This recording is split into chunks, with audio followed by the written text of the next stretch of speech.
देश की नई सरकार के लिए सियासी जंग। प्रियंका गांधी नहीं लड़ेंगी चुनाव। राहुल गांधी के लिए रायबरेली का मैदान। अमेठी से इस बार गांधी परिवार नहीं, रायबरेली और अमेठी पर टिकी है अब सबकी नजर। हिंदुस्तान की सियासत अब वाकई एक नए मुकाम पर पहुंच चुकी है।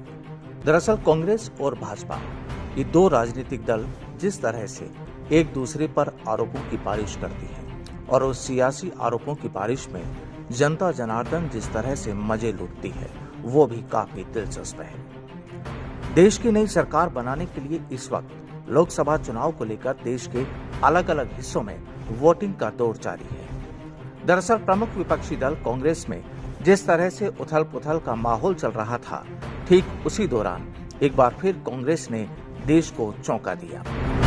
दरअसल पिछले काफी वक्त से कांग्रेसी नेताओं को इस बात का इंतजार था कि आखिर राहुल गांधी और प्रियंका गांधी कहां से चुनाव लड़ेंगे, और आज प्रियंका गांधी ने सीधा बता दिया कि इस बार वो सियासी मैदान में नहीं लड़ेंगी वो चुनाव। और सबसे अहम बात तो ये कि इस बार राहुल अमेठी से नहीं बल्कि रायबरेली से अपनी किस्मत आजमा रहे हैं।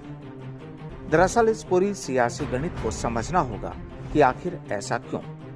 प्रियंका इस बार चुनावी मैदान में क्यों नहीं और राहुल अमेठी की बजाय रायबरेली से क्यों। दरअसल पिछले चुनावी आंकड़ों पर गौर किया जाए तो लंबे वक्त से रायबरेली से सोनिया गांधी ने अपनी सीट जमाई हुई थी और इस बार उन्होंने राहुल को ये सीट गिफ्ट कर दी। वहीं अमेठी से कांग्रेस ने किशोरी लाल पर भरोसा किया और उन्हें सियासी मैदान में उतार दिया। दरअसल किशोरी लाल सोनिया गांधी के भरोसेमंद माने जाते हैं, लेकिन वहीं भाजपा ने भी जिस तरह से अपने उम्मीदवार इन दोनों सीटों पर उतारे हैं, उससे लगता है कि अब मुकाबला रोचक होने वाला है। लेकिन अब कांग्रेस के अंदरूनी हिस्सों में ये भी सुगबुगाहट है कि जिस प्रियंका गांधी को वो कांग्रेस के भावी बड़े नेता के रूप में देख रहे थे, वो चुनावी मैदान में क्यों नहीं। लेकिन इसका जवाब प्रियंका गांधी ने बड़ी खूबसूरती से दे दिया कि भाई कोई देखरेख करने वाला भी तो चाहिए, यानी किसी को संचालन भी तो करना है, और इसलिए वो इन चुनाव से दूर है। लेकिन हकीकत क्या है, इस सियासी खेल की असल बिसात कहां और कैसे बिछी हुई है, ये भी शायद किसी से छुपा नहीं है।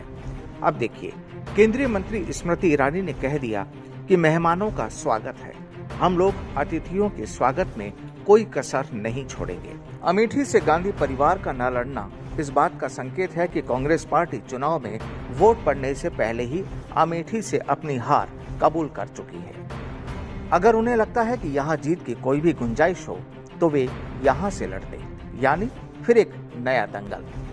लेकिन इस चुनावी दंगल में कौन किसे मात देता है, कौन राजा बनता है, ये देखना भी वाकई दिलचस्प होगा। Bureau report, Navtej TV.